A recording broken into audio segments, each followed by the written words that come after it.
Hello and welcome to Filler Form. I am Alim Akhtar, sociology teacher at Filler Form. So आज हम लोग Irwin Goffman के concept करेंगे। 2 minute wait करते हैं, सारे लोग ज्वाइन कर लें, उसके बाद स्टार्ट करें।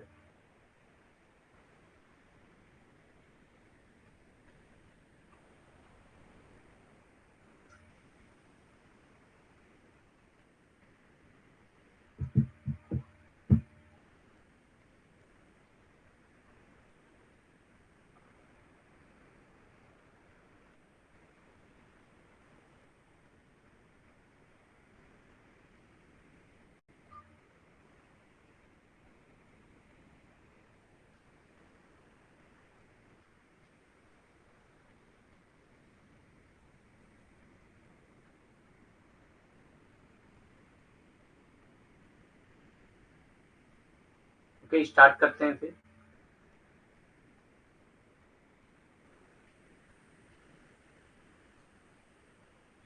सो एरविन गॉफमैन के कॉन्सेप्ट आज हम लोग करेंगे। सबसे पहले उनके बारे में देख लेते हैं।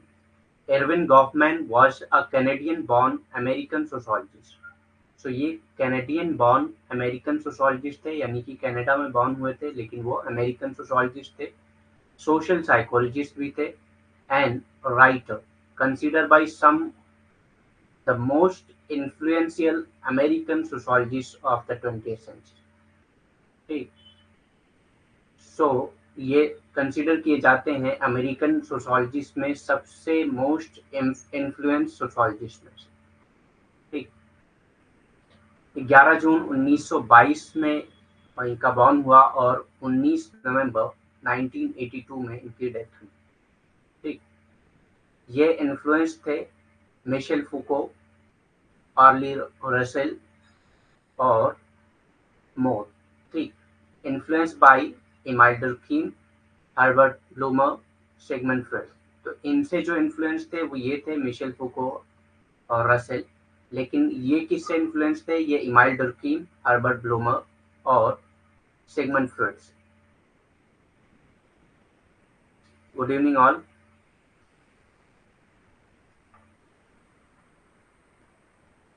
सो इनकी मेथोडोलॉजी क्या है? Symbolic interactionism. ठीक, मेथोडोलॉजी जो इनकी है वो क्या है? Symbolic interactionism. इसके फाउंडर कौन है? आप बताइए फाउंडर कौन है? हम लोग पढ़ चुके हैं इनको। सिंबॉलिक इंटरेक्शनिज्म के ये फाउंडर नहीं है, लेकिन इनकी मेथोडोलॉजी भी जो है वो सिंबॉलिक इंटरेक्शनिज्म से ही ली गई।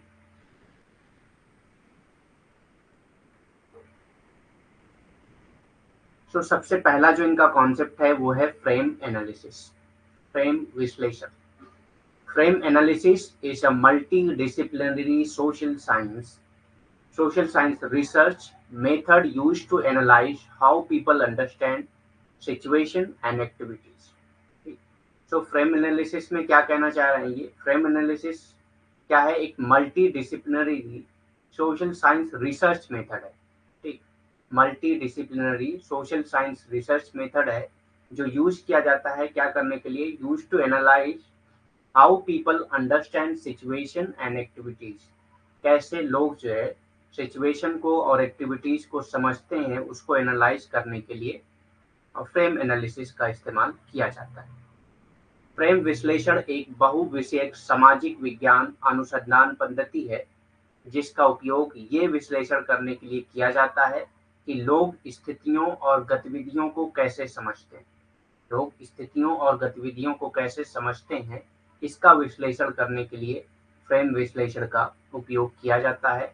और फ्रेम विश्लेषण जो है ये बहुविषयक सामाजिक विज्ञान अनुसंधान पद्धति है। ठीक, frame analysis looks at images. तो फ्रेम एनालिसिस क्या क्या देखती है? Images, stereotypes. स्टेरियोटाइप कहते हैं जो चलन होती है हमारे समाज में, अलग अलग चीजों को लेकर जो ओपिनियन होता है वो एक स्टेरियोटाइप है। जैसे पिंक कलर जो है वो क्या है? Pink is related to women, यानी कि गर्ल्स से रिलेटेड है। तो ये क्या है? एक तरह का स्टेरियोटाइप है। Metaphor, actors, messages and more. तो इन सब को फ्रेम एनालिसिस जो है देखता है। It examine how important these factors are and how and why they are choose. तो ये सब फैक्टर को ये एनालाइज करता है और देखता है कि ये फैक्टर कितने इंपॉर्टेंट हैं और कैसे ये चूज किए जाते हैं। ठीक, ये फैक्टर कितने इंपॉर्टेंट है और कैसे ये सारे फैक्टर चूज किए जाते हैं। फ्रेम विश्लेषण छवियों, रूढ़ियों, रूपकों, अभिनेताओं, संदेशों और बहुत कुछ को देखता है। तो ये सारी चीज़ों को फ्रेम विश्लेषण देखता है। ये जाँच करता है कि कारक कितने महत्वपूर्ण हैं। तो ये ज़्यादातर जाँच किस चीज़ की करता है कि ये जो कारक हैं सारे, ये कितने महत्वपूर्ण हैं और इन्हें कैसे और क्यों चुना जाता है। ठीक, तो कितने महत्वपूर्ण हैं और इनको कैसे और क्यों चुना जाता है, ये सब जाँच करता है कौन? फ्रेम विश्लेषण। ठीक, उसके बाद ने 2 टाइप के फ्रेम की बात किया है गॉफमैन ने, natural frames and social frames. तो natural frame and social frames की बात किया है इन्होंने। तो नेचुरल फ्रेम और सोशल फ्रेम में क्या फ़र्क है वो देखेंगे हम लोग। प्राकृतिक ढांचे और सामाजिक ढांचे में क्या फ़र्क है। तो Goffman posited that we interpret or make sense of everyday event using two primary framework। तो गॉफमैन कहते हैं कि हम आमतौर पर जो भी फेनोमेना होता है, एवरीडे इवेंट्स जो होते हैं, उसको जो है इंटरप्रेटेट करने के लिए या उसके लिए सेंस समझने के लिए हम क्या करते हैं, ज़्यादातर 2 प्राइमरी फ्रेमवर्क का इस्तेमाल करते हैं। ठीक, प्राकृतिक ढांचे और सामाजिक ढांचे। गॉफमैन ने कहा कि हम 2 प्राथमिक ढांचों का उपयोग करके रोज़मर्रा की घटनाओं की व्याख्या को समझते हैं। ठीक, व्याख्या या समझ करते हैं। ठीक, तो व्याख्या करते हैं या उसको समझते हैं, जो भी घटनाएँ होती हैं रोज़मर्रा की, तो वो 2 तरह के ढांचे हम इस्तेमाल करते हैं। वो दोनों तरह के ढांचे कौन-कौन से हैं? एक है प्राकृतिक ढांचे और दूसरा है सामाजिक ढांचे। तो 2 फ्रेम कौन-कौन से हैं? Natural frame and social frame. ठीक। सो नेचुरल फ्रेम और सोशल फ्रेम होता क्या है? Natural laws, the natural frame. तो जो नेचुरल लॉ है वो नेचुरल फ्रेम होते हैं। ठीक, जो नेचुरल लॉ है वो नेचुरल फ्रेम में आ जाते हैं। Such as those found in physics, chemistry and biology. ठीक, जैसे कि ऐसे लॉ जो कहाँ पे पाए जाते हैं? Physics, chemistry and biology. तो इनके जो लॉज होते हैं वो नेचुरल लॉज होते हैं। तो ये नेचुरल लॉ जो है ये किस में आ जाते हैं? नेचुरल फ्रेम में आ जाते हैं। विच आइडेंटिफाई, जो क्या आइडेंटिफाई करता है? Occurrence seen as undirected, unoriented, unanimated, unguided, purely physical. तो ये जो होती हैं इनमें जो अक्रेंस होती हैं वो अनडायरेक्टेड होती हैं। आप उसको डायरेक्ट नहीं करते हैं, बल्कि वो जो फिजिकल फिनोमेना है वो जैसा हो रहा है वैसा होता रहता है। ठीक, आप उसको डायरेक्ट नहीं करते। अनडायरेक्टेड होता है, अनओरिएंटेड होता है, अनएनिमेटेड होता है, अनगाइडेड होता है, प्योरली फिजिकल होता है। ठीक। तो प्राकृतिक नियम, तो प्राकृतिक ढांचे में क्या आ जाता है? जो प्राकृतिक नियम है वो प्राकृतिक ढांचे में आ जाते हैं। अब इसमें क्या-क्या चीज़ें आती हैं? जैसे कि भौतिकी, रसायन विज्ञान और जीव विज्ञान में पाए जाने वाले नियम। ठीक, तो भौतिकी, रसायन विज्ञान और जीव विज्ञान में जो नियम पाए जाते हैं उसको प्राकृतिक नियम कहा जाता है और ये जो नियम है यही मिलाकर प्राकृतिक ढांचे बनाते हैं। ठीक, यही जो मिला करके क्या करते हैं? प्राकृतिक ढांचे बनाते हैं।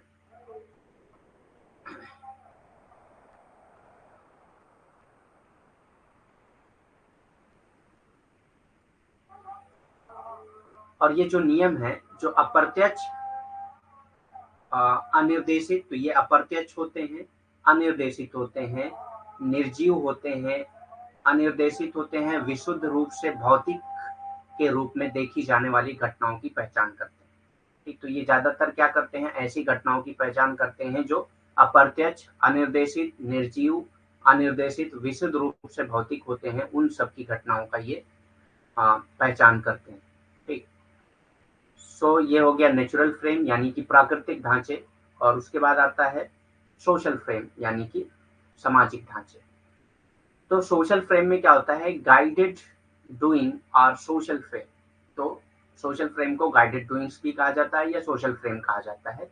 विच incorporate the will, aim and controlling effect of a life agency. ठीक, तो जो क्या करता है? इनकॉर्पोरेट करता है will, aim and controlling effect of live agency usually understood as human। ठीक। निर्देशित कार्य या सामाजिक ढांचे जो एक जीवित एजेंसी की इच्छा, उद्देश्य और नियंत्रण पर प्रभाव को शामिल करता है। ठीक, तो ये क्या करता है, ज्यादातर जो जीवित एजेंसी है, जैसे कि आमतौर पे अगर आप देखें तो मानव, ठीक, तो मानव की इच्छा, उद्देश्य या उनको नियंत्रण करना, इन सब पे वो प्रभाव डालता है, जो निर्देशित कार्य यानी कि सामाजिक ढांचे होते हैं वो। ठीक, आमतौर पर मानव के रूप में समझा जाता है।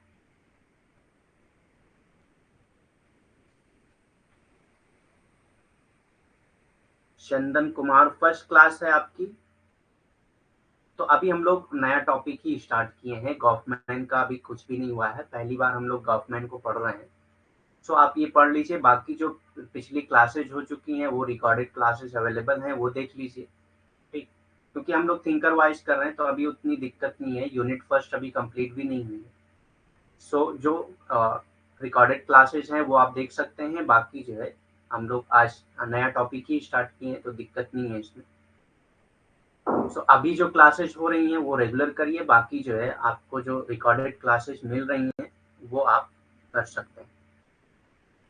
और रिकॉर्डेड क्लासेस में भी अगर आपको कुछ प्रॉब्लम आती है तो आप टेलीग्राम पे मैसेज करके पूछ सकते हैं या क्लास में भी पूछ सकते हैं। लास्ट के 5 मिनट आपको दिए जाते हैं पूछने के लिए, उसमें आप पूछ सकते हैं।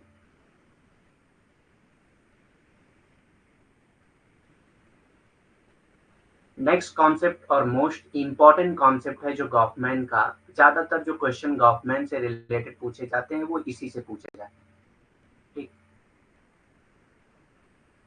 ड्रामेटर्जी।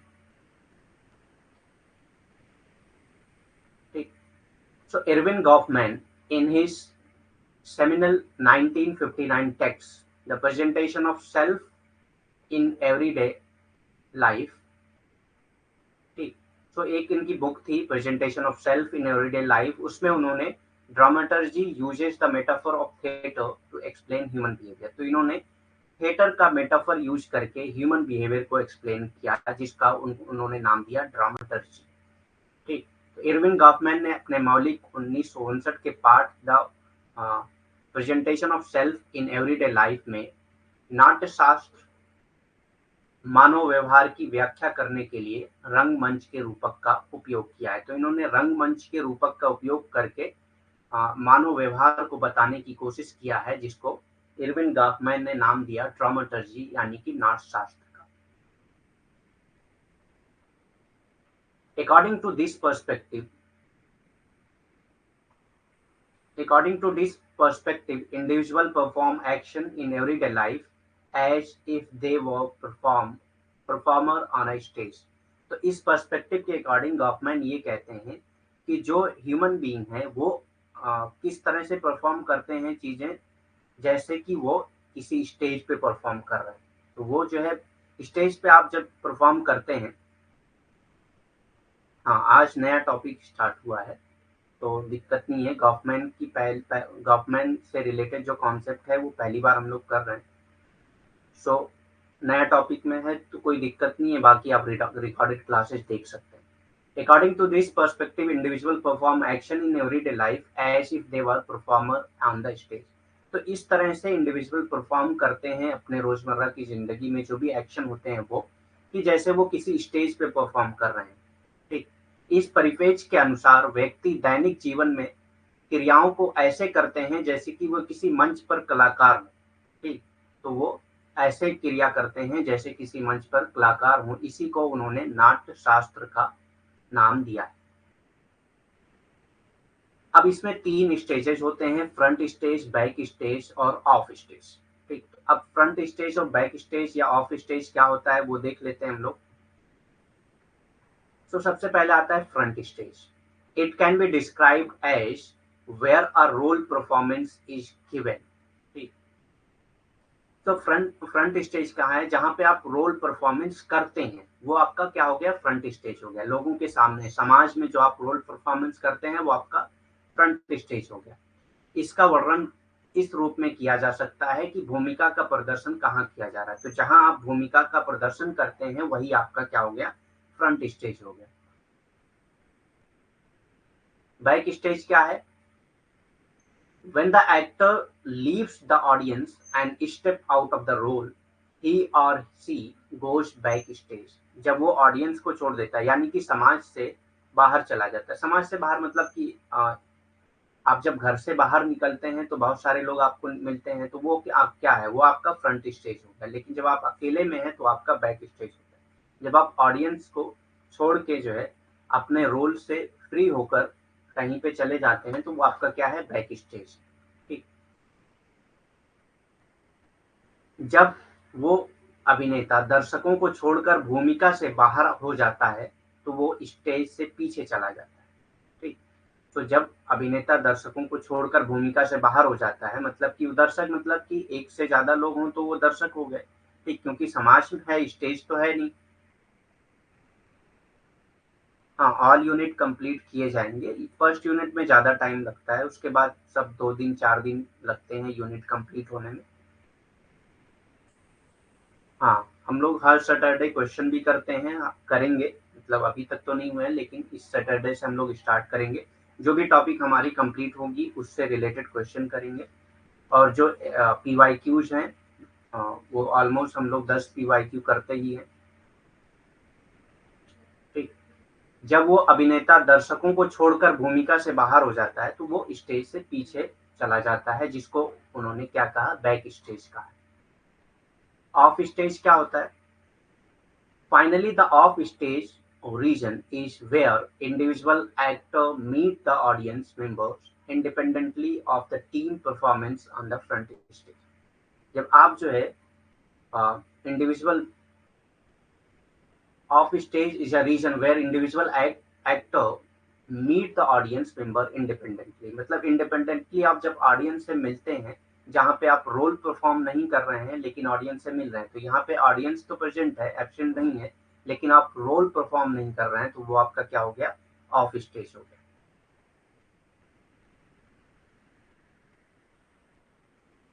क्या प्रॉब्लम हो रही है पीडीएफ में, बताइए।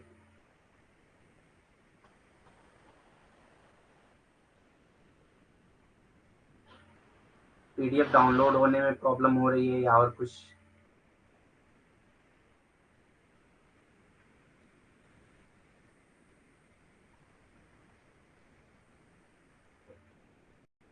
अंत में ऑफ स्टेज क्षेत्र वो जगह है जहां व्यक्तिगत अभिनेता सामने के मंच पर टीम के प्रदर्शन से स्वतंत्र रूप से दर्शकों के सदस्यों को मिलते हैं। जब आप जो है प्रदर्शन नहीं कर रहे हैं लेकिन आप सदस्यों से मिल रहे हैं तो वो आपका क्या है, ऑफ स्टेज होता है।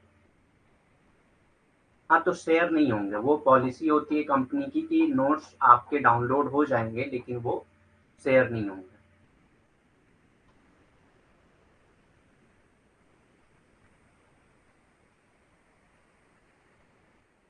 वो कंपनी की पॉलिसी होती है, उसमें कुछ चेंज नहीं कर सकते।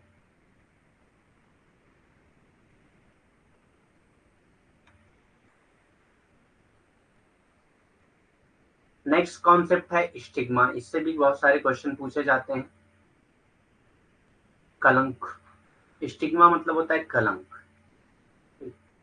Stigma is an attribute that conveys devalued stereotypes। तो स्टिग्मा क्या है, एक एट्रीब्यूट है जो स्टेरियोटाइप को, stigma is an attitude that conveys devalued stereotype, तो डिवैल्यूड स्टेरियोटाइप को कन्वे करता है स्टिग्मा। कलंक एक ऐसी विशेषता है जो अमूल्यन वाली रूढ़िवादिता को व्यक्त करता है। एक स्टीरियोटाइप होता है समाज में और उसी को लेकर लोग स्टिग्मा लगाते हैं, कलंक लगाते हैं एक दूसरे के ऊपर, तो वो कलंक किसी भी तरह का हो सकता है। ठीक। Stigma is an attribute that is deeply discredited. तो स्टिग्मा क्या है, एक एट्रीब्यूट है जो डिसक्रेडिट करता है लोगों को। जैसे कि आ, अगर कोई आदमी क्रिमिनल है, कभी मतलब वो जेल चला गया, ठीक, तो उसके ऊपर एक स्टिग्मा लग जाता है। आपने देखा होगा समाज में लोग उसके साथ अच्छा व्यवहार नहीं करेंगे, अलग तरह से, अलग निगाह से देखते हैं, तो एक तरह से क्या है, उसको एक स्टिग्मा उसके ऊपर लगा दिया गया है। तो ये एक ऐसा एट्रीब्यूट होता है जो डीपली डिसक्रेडिटेड होता है, मतलब इसमें आपको क्रेडिट नहीं मिलता है बल्कि आपको डिसक्रेडिट किया जाता है। कलंक को एक विशेष कलंक की एक विशेषताओं को गहराई से बदनाम कर रही है के रूप में देखा जा सकता है। ठीक, तो कलंक क्या है? एक बदनाम करने की विशेषता है, ये समझिए। कलंक जो है एक बदनाम करने की विशेषता है, लोगों को बदनाम करने। A discredited attribute could be readily discernible such as one's skin color or body size। तो बहुत सारे स्टिग्मा हो सकते हैं, जैसे कि हम जो है स्किन कलर या बॉडी साइज देख के स्टिग्मा लगाते हैं। अगर कोई नाटा है तो उसको मतलब उसके ऊपर एक स्टिग्मा होता है, क्योंकि हमारा समाज जो है वो एवरेज साइज के लोगों को पसंद करता है। ठीक, स्किन कलर को लेकर स्टिग्मा लगाया जाता है। और could be hidden but nonetheless discreditable if revealed, ठीक, such as one's criminal record or struggle with mental illness। एक बदनाम विशेषता आसानी से पहचानी जा सकती है, जैसे कि किसी की त्वचा का रंग या शरीर का आकार। तो इसको तो आप आसानी से पहचान सकते हैं, लेकिन किसी के क्रिमिनल रिकॉर्ड को आसानी से आप पहचान नहीं सकते हैं जब तक कि वो रिवील्ड ना हो जाए, जब तक कि वो सामने ना आ जाए। ठीक, तो दो तरह के स्टिग्मा होते हैं, एक तो छुपे हुए होते हैं और एक जो है अ, जाहिर होते हैं पहले से। आप किसी का स्किन कलर तो कोई छुपा नहीं सकता, बॉडी का साइज कोई छुपा नहीं सकता, तो वो हिडन नहीं हो सकता, वो हाइड नहीं किया जा सकता, इसीलिए वो हमेशा जो है लोगों को दिखता है। ठीक, लेकिन कुछ ऐसे टाइप के भी स्टिग्मा होते हैं जो तब तक डिस्क्रेडिटेबल नहीं होते हैं जब तक वो रिवील नहीं हो जाते। ठीक, एक क्रिमिनल को कब तक डिस्क्रेडिट नहीं किया जाएगा? जब तक आपको पता ना चल जाए कि वो क्रिमिनल है। ठीक, या मेंटल इलनेस, कोई आदमी मेंटल इलनेस से झेल रहा है, अगर आपको पता ही नहीं कि इसको मेंटल इलनेस है तो आप उसको डिस्क्रेडिट नहीं करेंगे, लेकिन जैसे ही आपको पता चला कि ये मेंटल इलनेस का शिकार है तो आप उसको फिर डिस्क्रेडिट करने लगते हैं। एक बदनाम विशेषता आसानी से पहचानी जा सकती है, जैसे कि किसी की त्वचा का रंग। तो कुछ विशेषता बदनाम विशेषता ऐसी होती हैं जिसको आसानी से पहचाना जा सकता है, जैसे कि त्वचा का रंग या शरीर का आकार। ठीक, या छुपाया जा सकता है, या विशेषता को छुपाया जा सकता है, लेकिन फिर भी प्रकट होने पर बदनाम हो सकता है। लेकिन जब तक वो छुपाए हैं आप, तब तक तो बदनाम नहीं होंगे, लेकिन जैसे ही वो प्रकट होगा वैसे ही आपको बदनाम कर देता है ये विशेषता। जैसे कि किसी का आपराधिक रिकॉर्ड जब तक छुपा है तब तक तो आप बदनाम नहीं है, लेकिन जैसे ही सामने आया वैसे आप बदनाम हो जाते हैं। या मानसिक बीमारी से संघर्ष, या आप अगर मानसिक बीमारी को झेल रहे हैं या मानसिक बीमारी से पीड़ित हैं, तो जब तक लोगों को पता नहीं है कि आप मानसिक बीमारी से पीड़ित हैं, तब तक लोग आपको अ, बदनाम नहीं करते हैं, तब तक लोग आपको जो है सही समझते हैं। लेकिन जैसे ही ये बीमारी प्रकट होती है लोगों के सामने तो आप बदनाम हो जाते हैं। ठीक, तो ये स्टिग्मा है, ये एक तरह का कलंक है। ठीक, अब यहाँ पे देखिए डिस्क्रेडिटेड एंड डिस्क्रेडिटेबल क्रेडिटेबल स्टिग्मा, दो तरह के स्टिग्मा के बारे में बात किया है एरविन कॉफमैन ने। डिस्क्रेडिटेड एंड डिस्क्रेडिटेबल स्टिग्मा, बदनाम और लज्जाजनक कलंक। बदनाम और लज्जाजनक कलंक, people who are discredited, whose stigma is clearly known or visible, and people who are discreditable, whose stigma is unknown and can be concealable। ठीक, तो ऐसे लोग जिनका स्टिग्मा जाहिर होता है दिखता है, ऐसे लोग जिनका स्टिग्मा जाहिर होता है दिखता है, वो डिस्क्रेडिटेड है। लेकिन जिनका स्टिग्मा दिखता नहीं है और जब तक वो रिवील नहीं हो जाता तब तक वो आपको डिस्क्रेडिट नहीं करता है, तो ऐसे लोगों को डिस्क्रेडिटेबल कहा जाता है। मतलब कि वो डिस्क्रेडिट होने के लायक है, जब तक वो बच रहे हैं तब तक ठीक है, लेकिन वो एक ना एक दिन डिस्क्रेडिट होंगे, तो इसीलिए उनको डिस्क्रेडिटेबल कहा जाता है।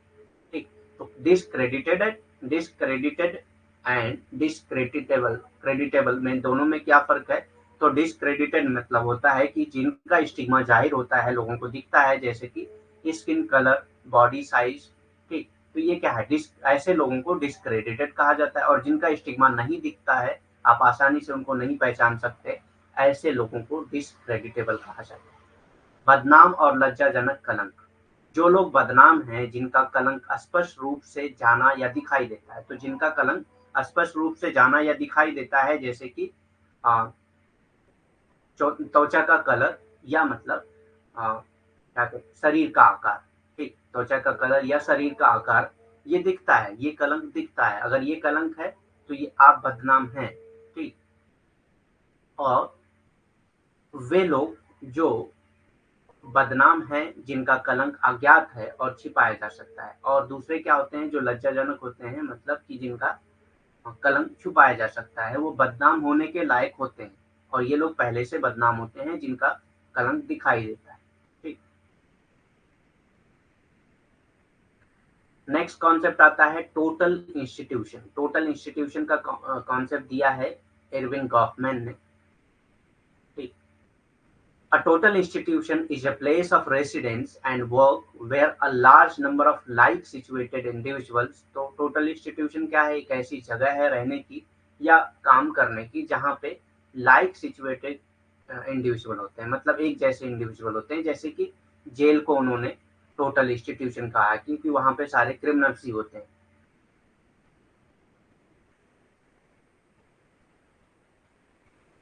बदलान नहीं, बदनाम होता है,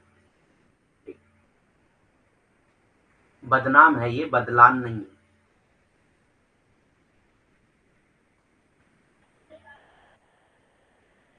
तो ऐसा इंस्टीट्यूशन जहाँ पे लाइफ सिचुएटेड इंडिविजुअल होते हैं, चाहे वो वर्क प्लेस हो या रेसिडेंशियल प्लेस हो, उसको टोटल इंस्टीट्यूशन कहा जाता है। जो कट ऑफ होते हैं फ्रॉम वाइडर सोसाइटी, जो वाइडर सोसाइटी से कट ऑफ होते हैं, जैसे जेल जो होता है या मेंटल अजाइलम जो होता है, यानी कि मेंटल हॉस्पिटल जो होता है, वो सोसाइटी से कट ऑफ होके बनाए जाते हैं जहाँ पे लोग रहते हैं या काम करते हैं। तो ऐसी जगह को एरविन गॉफमैन ने टोटल इंस्टीट्यूशन का नाम दिया। For an appreciable period of time, हमेशा के लिए नहीं रहते हैं, कुछ टाइम के लिए। मेंटल अजाइलम में लोग कब तक रहते हैं? जब तक उनके मेंटल इलनेस ठीक ना हो जाए।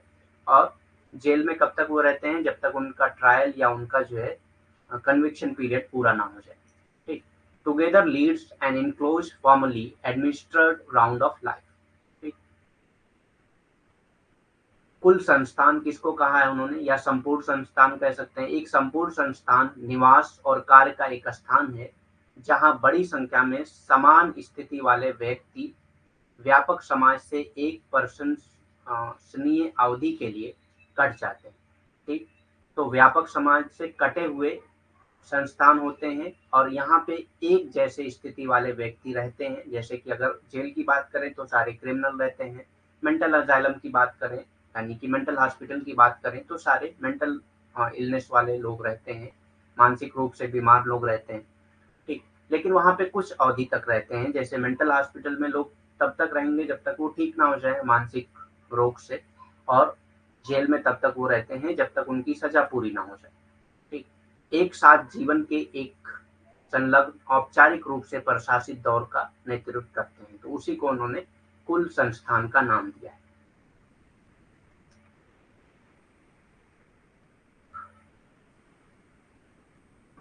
रीसोशलाइजेशन का कॉन्सेप्ट दिया है, हम लोग पढ़ चुके हैं रीसोशलाइजेशन का कॉन्सेप्ट यूट्यूब क्लासेस में, लेकिन फिर से देखते हैं पुनर्समाजीकरण क्या होता है, रीसोशलाइजेशन क्या होता है।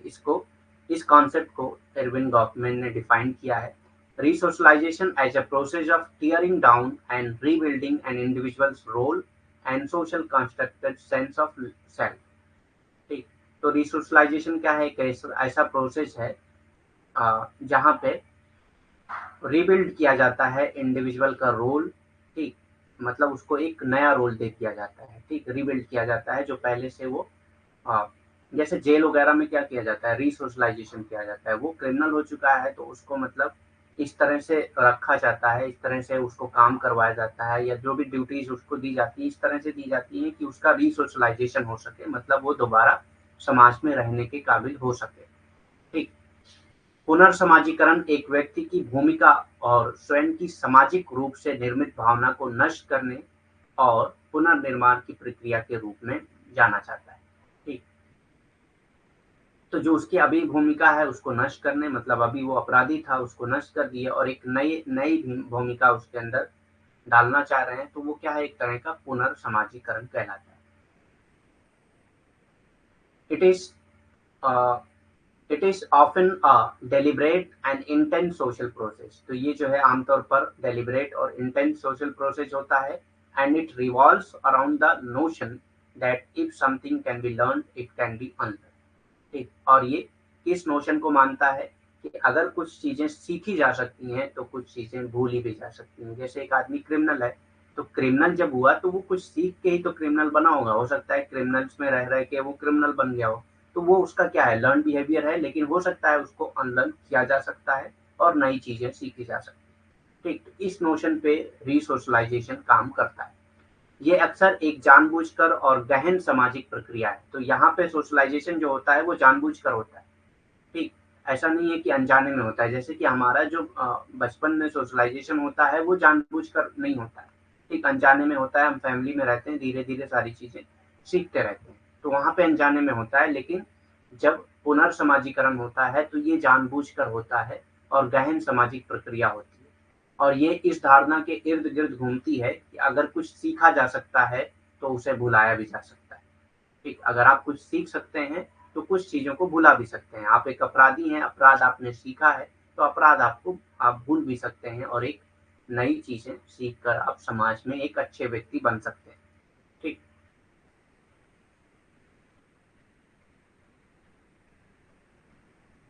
अजाइलम, आश्रय स्थल, अजाइलम का कॉन्सेप्ट भी दिया है इन्होंने। अब इसमें अजाइलम के बारे में क्या बात करते हैं, देखते हैं। Asylum is an analysis of life in total institution. Asylum क्या है? जब आप किसी टोटल इंस्टीट्यूशन में लाइफ का एनालिसिस करते हैं तो उसको अजाइलम कहा जाता है। Close world like prison army camps, boarding schools, nursing home and mental hospital, ये सब क्या है? अजाइलम। ठीक, शरण स्थल कुछ कुल संस्थानों में जीवन का एक विश्लेषण है। ठीक, बंद दुनिया जैसे कि जेल, सेना शिविर, बोर्डिंग स्कूल, नर्सिंग होम और मानसिक अस्पताल, ये सब जो है आश्रय स्थल होते हैं। ठीक, अजाइलम होते हैं। It focus on the relationship. अब ये अजाइलम क्या करता है? It focus on the relationship between the inmate and the institution. जो वहां पे रह रहा है और इंस्टीट्यूशन, दोनों के बीच में क्या रिलेशनशिप है, इस पे ज्यादा फोकस करता है। How the setting affect the person. जो सेटिंग है वो कैसे पर्सन को अफेक्ट करती है। एक आदमी जेल में रह रहा है, तो जेल उसको अफेक्ट कैसे कर रही है, या एक बोर्डिंग स्कूल में रह रहा है, तो जो बोर्डिंग स्कूल है, जो हॉस्टल्स हैं, वो उसके ऊपर क्या असर डाल रही है, कैसे अफेक्ट कर रही है, उन सब चीजों पे ये ज्यादातर फोकस करता है। And how the person can deal with life on the inside. ठीक, और अंदर जो है वो कैसे लाइफ को के साथ डील कर पा रहा है। ये कैदी और संस्था के बीच संबंधों पर ध्यान केंद्रित करता है। ठीक, तो जो कैदी हैं, कैदी मतलब अब जरूरी नहीं है, अगर जेल की बात करेंगे तो कैदी हो जाएंगे, बोर्डिंग हाउस की बात करेंगे तो जो स्टूडेंट हैं वो हो जाएंगे, और आर्मी कैंप की बात करेंगे तो जो आर्मी लोग हैं वो हो जाएंगे। ठीक, तो उनके और संस्था के बीच में क्या संबंध है, इस पे ध्यान केंद्रित करता है। सेटिंग को व्यक्ति कैसे प्रभावित करता है, और जो वो इंस्टीट्यूशन है, जो संस्थान है, उस पे व्यक्ति पर क्या, उसका जो है व्यक्ति पर क्या प्रभाव पड़ता है, और व्यक्ति अंदर के जीवन से कैसे निपट सकता है। ठीक, और अंदर के जीवन से कैसे निपटता है, इन सब की अध्ययन को अजाइलम यानी कि श्रेय स्थल कहा जाता है।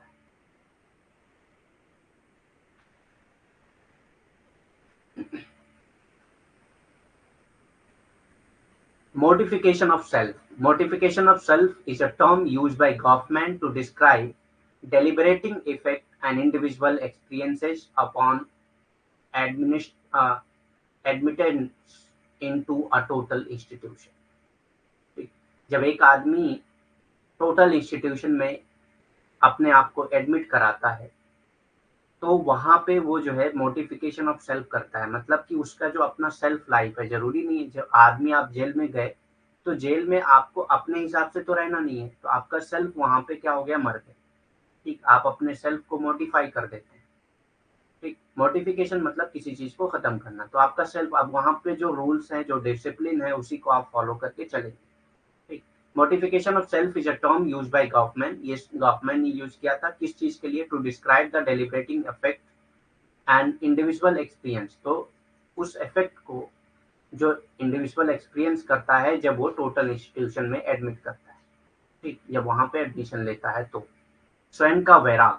स्वयं का वैराग एक शब्द है जिसका उपयोग गॉफमैन द्वारा कुल संस्थान में प्रवेश पर एक व्यक्ति के दुर्बल प्रभावों का वर्णन करने के लिए किया जाता है।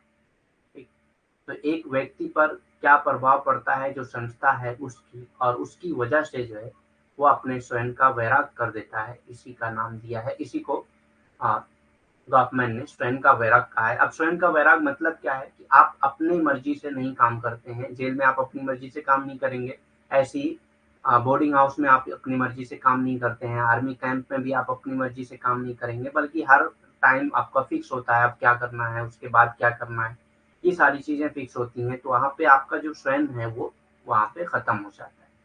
इसी को उन्होंने स्वयं का वैराग नाम दिया है।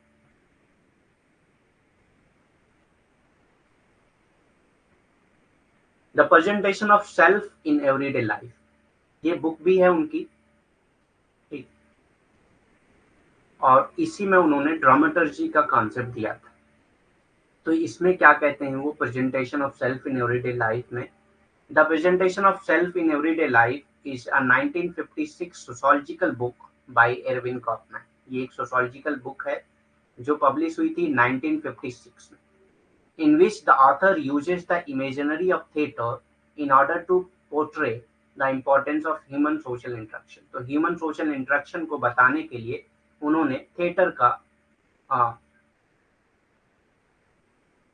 थिएटर को एज अ मेटाफर यूज किया है, ठीक। थिएटर को एज अ मेटाफर यूज किया है कि मतलब एक आप समाज को एक थिएटर मान लीजिए, और वहां पे जो एक्टर हैं वो स्टेज पर आकर परफॉर्म कर रहे हैं, ठीक। This approach would become known as Goffman dramaturgical analysis. तो ये जो अप्रोच है उसी को इन्होंने नाम दिया ड्रामेटर्जिकल एनालिसिस। दैनिक जीवन में स्वयं की प्रस्तुति, the presentation of self in everyday life, Irwin Goffman द्वारा 1956 की एक समाजशास्त्री पुस्तक है। तो ये जो है एक समाजशास्त्री पुस्तक है जो प्रकाशित हुई थी 1956 में, ठीक।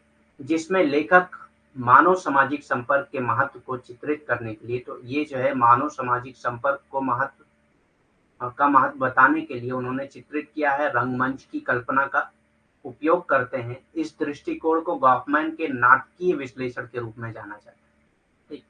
तो इस जो विश्लेषण इन्होंने किया था जिसमें उन्होंने रंगमंच का इस्तेमाल किया मानव जो सामाजिक संपर्क हैं उनका महत्व बताने के लिए, तो उसको क्या कहा गया, गॉफमैन का नाटकीय विश्लेषण कहा गया, ठीक। गॉफमैन का नाटकीय विश्लेषण कहा गया। उसके बाद आता है रोल डिस्टेंस, भूमिका दूरी, ठीक। तो रोल डिस्टेंस का कॉन्सेप्ट दिया है हमने मर्टन को पढ़ते वक्त, रोल सेट, स्टेटस सेट, ये सब के बारे में पढ़ा है, तो उससे आपको कंफ्यूज नहीं होना है। रोल डिस्टेंस का जो कॉन्सेप्ट है वो इरविन गॉफमैन ने दिया है। Role distance is a term coined by Irving Goffman that refers to the detachment of the performer from the role he or she performing। तो जो वो रोल परफॉर्म कर रहा है उसका, उससे अगर उसका डिटैचमेंट हो जाता है तो उसकी को रोल डिस्टेंस कहा जाता है। बहुत सारी चीजें हम अपने दैनिक जीवन में, अपने डेली लाइफ में बहुत सारी चीजें ऐसी परफॉर्म करते हैं जो हम ना चाहते हुए भी करते हैं, तो वो क्या है, एक तरह का रोल डिस्टेंस है। आपका एक तरह से उससे डिटैचमेंट होता है, और जब आपका रोल से डिटैचमेंट हुआ तो वही जो है इरविन गॉफमैन के अकॉर्डिंग रोल डिस्टेंस, ठीक। भूमिका दूरी, रोल डिस्टेंस ई गॉफमैन द्वारा गढ़ा गया एक शब्द है जो कलाकार की उस भूमिका से अलग होने को संदर्भित करता है। अगर कलाकार अपनी भूमिका से अलग हो जाता है तो उसी को क्या कहा जाता है, भूमिका दूरी कहा जाता है, ठीक। अगर कलाकार अपनी भूमिका से अलग हो जाए तो उसी को भूमिका दूरी कहा जाता है।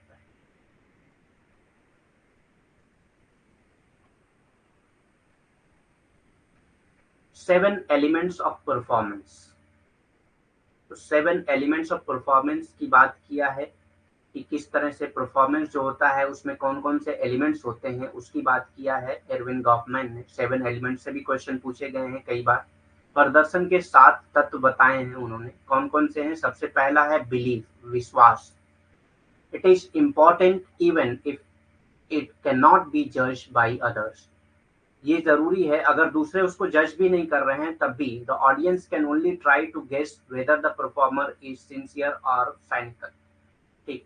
तो जो परफॉर्मर है वो सिंसियर है या साइनिकल है, मतलब वो ईमानदारी से काम कर रहा है या जो है नहीं कर रहा है। मतलब जो साइनिकल कहते हैं जो चीजें एक्सेप्टेबल ना हो, ठीक, जो चीजें एक्सेप्टेबल ना हो उसको साइनिकल कहा जाए। तो परफॉर्मर जो है, ये ऑडियंस हमेशा गेस करते हैं कि जो परफॉर्मर है वो सही तरीके से परफॉर्म कर रहा है, सिंसियर हो के परफॉर्म कर रहा है या साइनिकल, ठीक।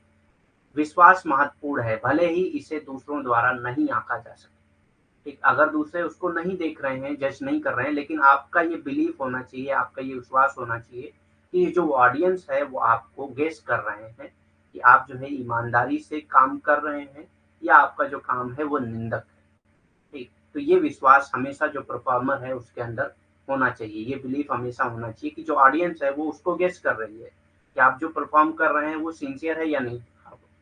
भले ही ऑडियंस आपको गेस नहीं कर रही हो, आपको देख नहीं रही है, ठीक, आप हमेशा उस बिलीफ को रखते हैं। जैसे कि आप कभी अगर बाल कटाएं और अजीब तरीके से बाल कट जाए ना, तो भले ही आप जब बाहर निकलते हैं तो भले ही कोई आपको ना देख रहा हो, लेकिन आपको लगता है कि सारे लोग आप ही को देख रहे हैं। तो ये क्या है? एक तरह का बिलीफ है, ठीक, एक तरह का बिलीफ है।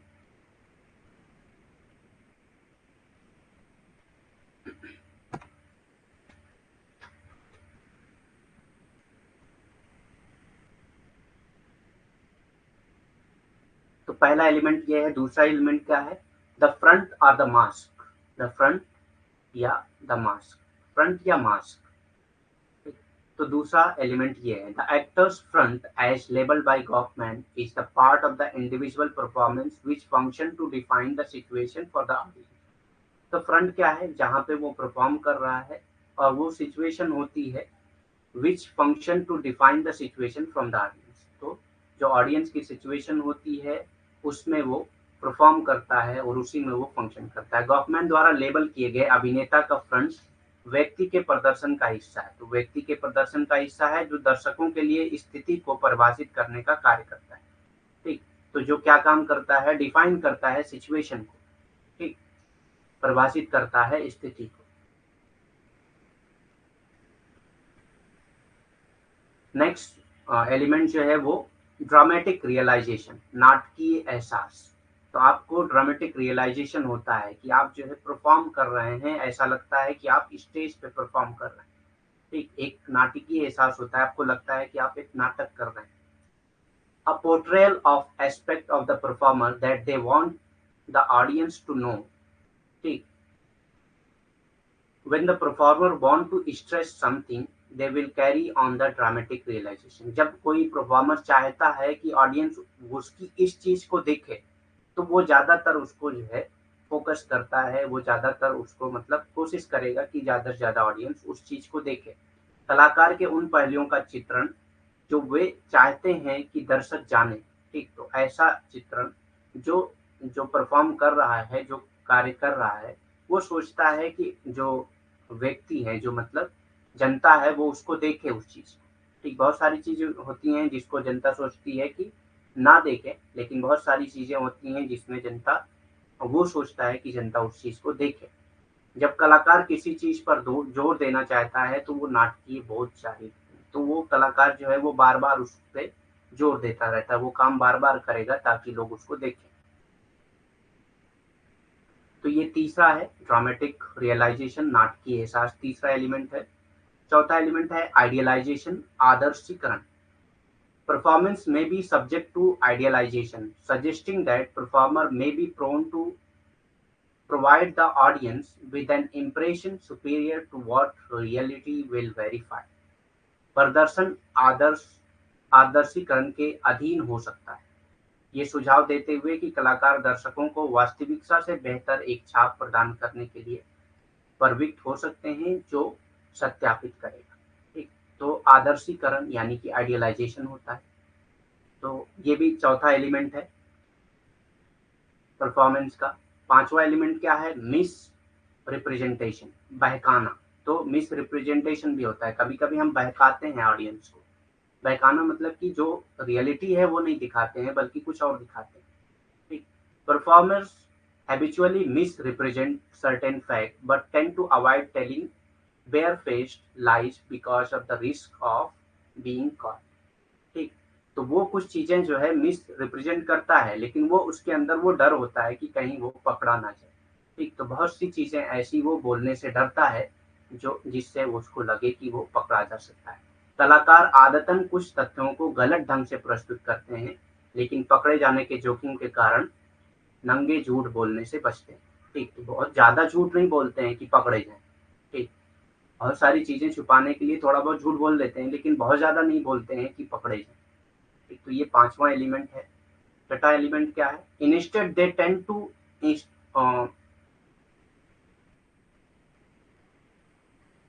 insinuate, use innuendo, and selectively withhold information.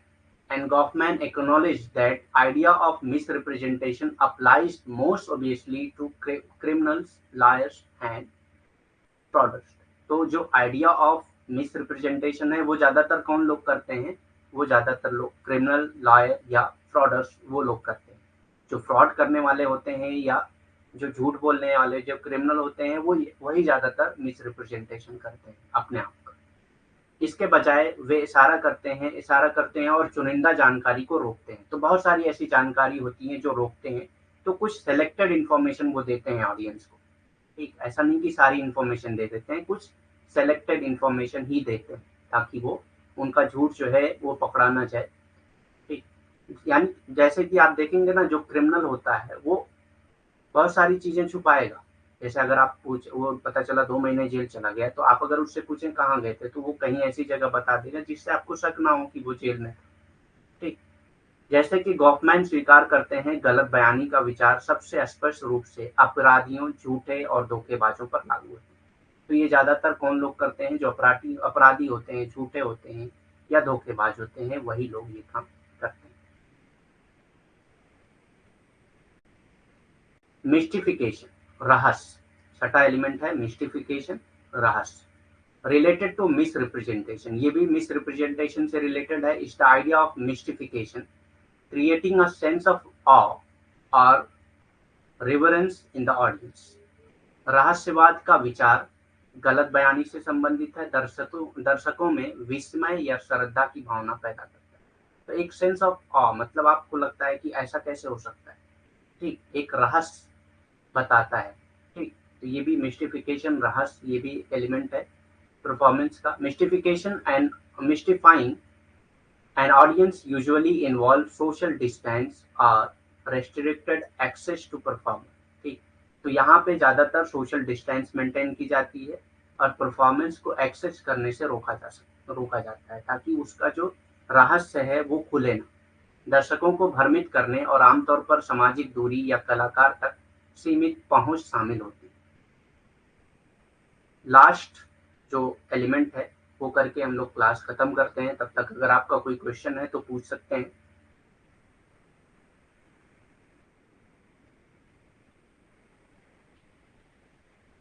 The need to stay in character, maintenance of expressive control. मतलब कि आप कैरेक्टर में ही रहना चाहते हैं हमेशा, आप उसको मेंटेन करते हैं कि आप हमेशा कैरेक्टर में रहें, हमेशा रोल परफॉर्म करते हैं।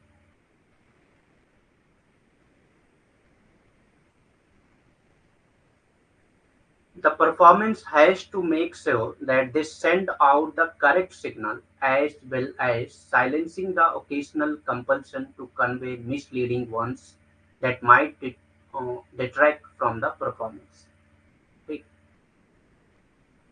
अभिव्यंजक नियंत्रण का रख रखाव, चरित्र में रहने की आवश्यकता, मतलब हमेशा वो चरित्र में रहने की ही सोचता है। प्रदर्शन को ये सुनिश्चित करना होता है कि वे सही संकेत भेजते हैं। जो परफॉर्मर होते हैं उसको ये सुनिश्चित करना होता है कि वो सही संदेश भेज रहे हैं, सही चीजें भेज रहे हैं या नहीं। पीडीएफ शेयर नहीं हो सकती, पीडीएफ कभी भी शेयर नहीं हो सकती, उसमें कुछ किया नहीं जा सकता। ठीक, वो कंपनी की पॉलिसी होती है, पीडीएफ शेयर नहीं हो सकती। आपको पढ़ना है आप डाउनलोड करके पढ़ सकते हैं। साथ ही कभी कभी भ्रामक संदेश देने की मजबूरी को शांत करते हैं जो प्रदर्शन से अलग हो सकते हैं।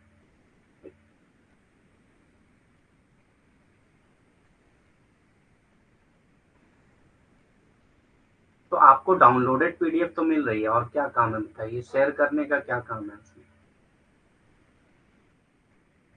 सो आज के लिए इतना ही, बाकी हम लोग कल करेंगे। डॉक्यूमेंट के और भी कुछ कॉन्सेप्ट हैं जो हम लोग कल करेंगे। Thank you very much. और भी कोई क्वेश्चन है तो पूछ सकते हैं।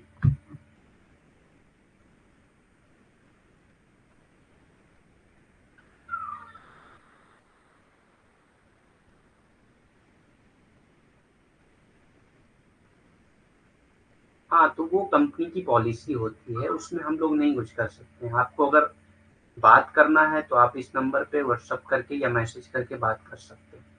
व्हाट्सअप कर लीजिए या कॉल कर लीजिए।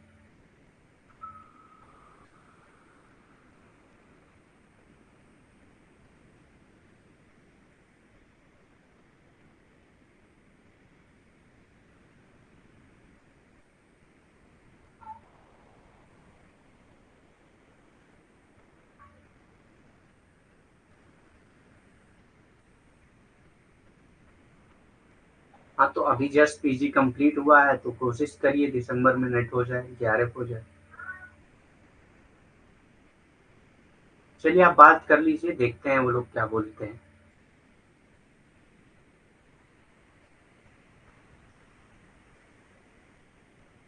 ठीक, थैंक यू वेरी मच।